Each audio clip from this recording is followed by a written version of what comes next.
on Saturday night for the third time. For the third time at 7/7 at 7 p.m., 10 in the East End, only on pay-per-view.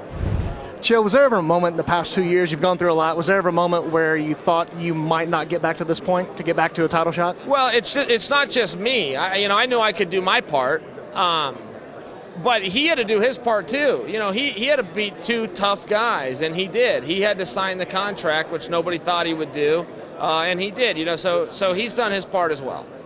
You've had one of the quickest rises to fame that I can remember in MMA in 3 short years, basically coming from where you were out of the UFC to being back in and a 2-time middleweight title contender.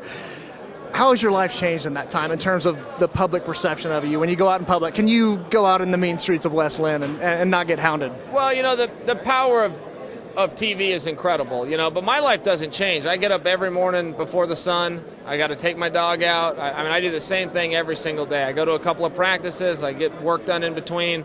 I go home and do it all again the next day.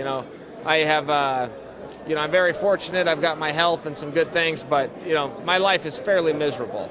And I have no social life, and that's just the way it goes. I've got, tunnel vision. And, I'm locked on the prize. Speaking of miserable, I thought it was interesting on the Countdown show when we saw you training in a pool and grappling in a pool.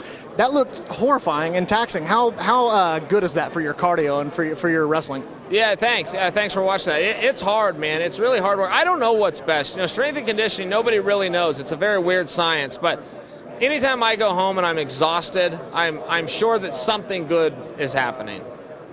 And you brought in Neil Melanson into this camp. What did you bring him up for, and what has he helped you work on? Well, I've worked with Neil for a couple of years now. I met him just before I fought with a gentleman named Nate Marquardt, and that was at least 2 years ago.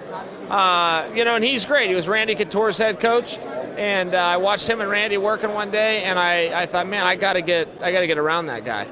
I've got to ask the same thing about Vinny Magalhaes. What you did bring him in? Was this your first time to work with him? Yeah, it was, man. And Vinny's awesome. Vinny's like a brother. He and I will be friends forever. And yeah, he's great. I got Yushin Okami in town too. Yushin lives at my mom's house, and we train together a couple times a day, every day. And I beat Yushin when we fought for 3 straight rounds, and I don't think I've ever beat him a round since. He's improved that much, huh? Yeah, he's great, and he's such a bear, man. Even the night I fought him, it was one of those matches where it could have gone either way, and he's such a hard opponent to grind on every single day. Iron sharpens iron, so one man sharpens another, and it's very hard dealing with him twice a day.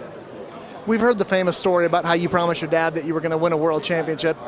I want to know, how much does that still drive you even today after you've reached the level of fame and fortune that you're getting now? How much does that promise still drive you? Well, motivation is so hard.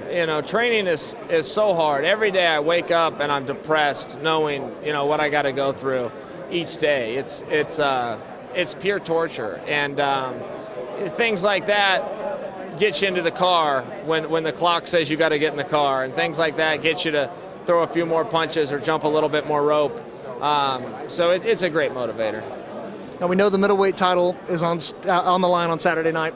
What else is at stake for Chael Sonnen in terms of your career?